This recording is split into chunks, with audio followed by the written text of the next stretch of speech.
We said that in this part we were going to talk about the different branches in which philosophy is divided. As a discipline that aims to understand through the use of reason and logic the different events and circumstances in which we find ourselves, philosophy is divided into the following six different branches: metaphysics, epistemology, ethics, aesthetics, social and political philosophy, and logic. Metaphysics is the branch of philosophy that deals with everything that is not of a bodily or physical existence. So the name of metaphysics actually comes after Aristotle's publication, quote unquote, of his book on physics. The anecdote tells us that Aristotle had submitted the volume on the physics, and then he submitted another volume of things that do not have a corporeal nature, and the editor of this work decided to call it the one after the physics. The one after or beyond is actually translated into ancient Greece as meta. So that volume was called Metataphysica, and it became what we know now as metaphysics, beyond the physical realm. So this philosophical branch has to do with issues that we cannot physically prove, but it doesn't mean that experientially we do not have some sort of awareness or knowledge about them. For example, you might question how much political freedom we have in the different systems of government that exist, but when we think about freedom from a metaphysical perspective, what we are actually asking is whether or not we can make any decisions or if decisions are already predetermined. So, in that way, there is no way in which we can measure what freedom is or how freedom exists. It's a metaphysical concept. Our ideas of whether we have a soul or if God exists, those are also questions that are of a metaphysical origin. Some of the questions that I'm really interested on are called ontological questions, and they have to do with the way in which we exist. And other than thinking really hard about them and trying to come up with arguments that cannot be proven to be incorrect or invalid, metaphysics relies on rationality to strengthen any form of argumentation that we're going to have. Epistemology is one of the favorite branches of movie makers, like the people who did the Inception movie or the Wachowski brothers when they talked about the Matrix. Epistemology is the branch of philosophy that questions what it is that we can know and whether knowledge is possible at all.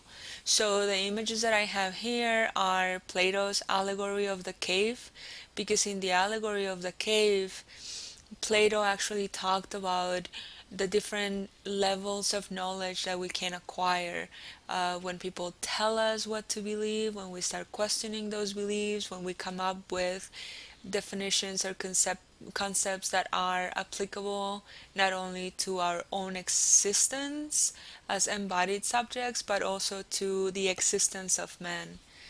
Descartes is one of the most respected, most well known epistemologist because he devised this method that's called radical doubt, through which he asked us to question what things we know and how we can prove that we actually have knowledge of it. You can see how that question of how to prove that we actually have knowledge, how to prove that we can understand and we can know things, is present in the movie Inception and the way in which they use the tokens and how they can differentiate between a dream and reality. So that question of knowing the difference between reality and dreamlike stages. It's one that has influenced many philosophers. We tend to believe that obviously this is real life, because what would be the ramifications of knowing that the life we think we are living is not really a life but only a dream? Finding vehicles that clearly answer and are unchallengeable for this particular question is very difficult. So if you're interested in epistemology, maybe you want to start reading Plato's Allegory of the Cave and Descartes' Meditations.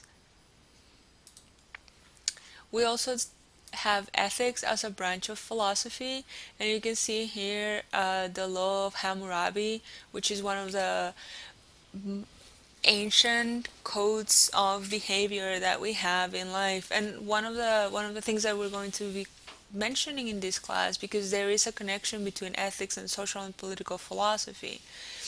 For the Greeks, the question of ethics was, how does one live one's life? How should one live?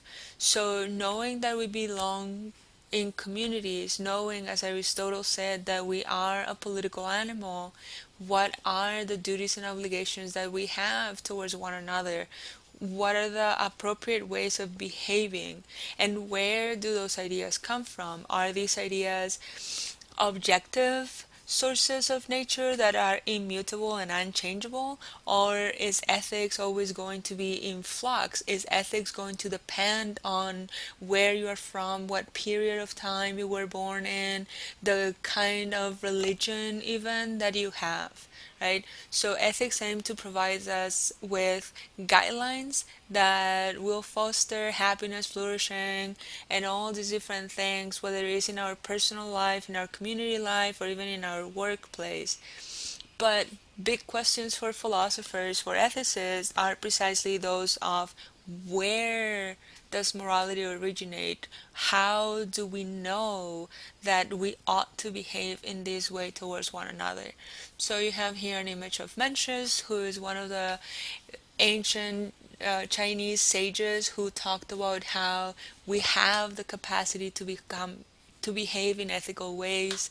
Therefore, that's what we should do, because if we don't do it that way, then we risk our nature, we risk becoming corrupt. And then down here you have Peter Singer, who is one of the philosophers we will be mentioning in our class, because he talks about how the idea of rights should be extended not only to humans but to every sentient being, in which obviously he's including animals as well. So ethics is one of the branches of philosophy that maybe most of you are acquainted with. We have aesthetics, or philosophy of art. This is one of my favorite pieces of art, because when I first saw it, I obviously thought, that's not art, that's a urinal. And that is Deschamps' idea of challenging our concepts of art. Is that urinal art just because he decided to place it in a museum? Here it is. That's Deschamps. And he was doing this as a criticism to post. I always have such a hard time with that.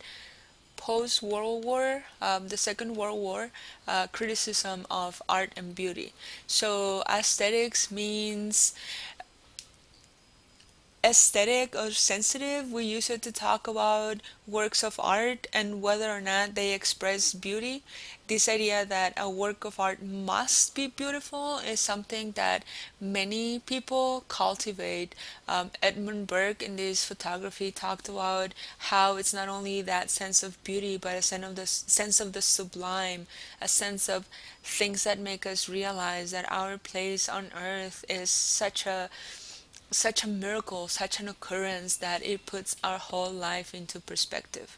So this branch of philosophy tries to understand beauty, taste, art.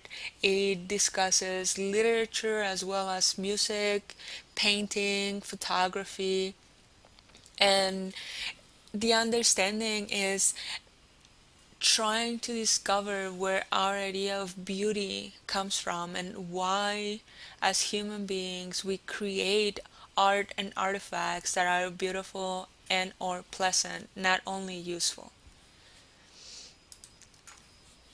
I'm gonna go to logic and I'll come back to social and political philosophy in a second. So logic is what we're going to be using in this class whenever we're writing essays. Whenever you write an essay, whenever you read an essay by one of these philosophers that we're going to study, you're actually engaging in the study of logic, which means correct reasoning and evaluation of arguments. So in order for you to be able to prove a point, you have to make sure that the evidence that you are presenting is presented in a clear way, that the evidence is valid for the point that you're going to make, and that the point that you're going to make is actually connected to the evidence that you are presenting. If one of those conditions is not there, then it is possible that the argument that you have in mind is not as strong as you thought it was. Some of you might know what fallacies are, and informal fallacies are ways in which reason fails, and instead of actually presenting a reason, we start presenting something that's more of a psychological or emotional appeal. Like when your boyfriend or girlfriend asks you to do the dishes if you really love them, that is not a logical argument, that's an appeal to emotion. You wouldn't dare to not do the dishes because that calls into question whether or not you love the person. But the two of them may not be as connected as your partner seems to think. Does that make sense? So, logic studies the way in which premises or information supports our arguments. If you think in terms of an essay, how the paragraphs of the essay actually support the thesis statement.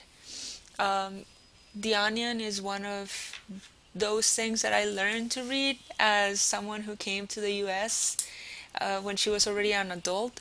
And the first time that I read The Onion, I thought that that newspaper was really weird.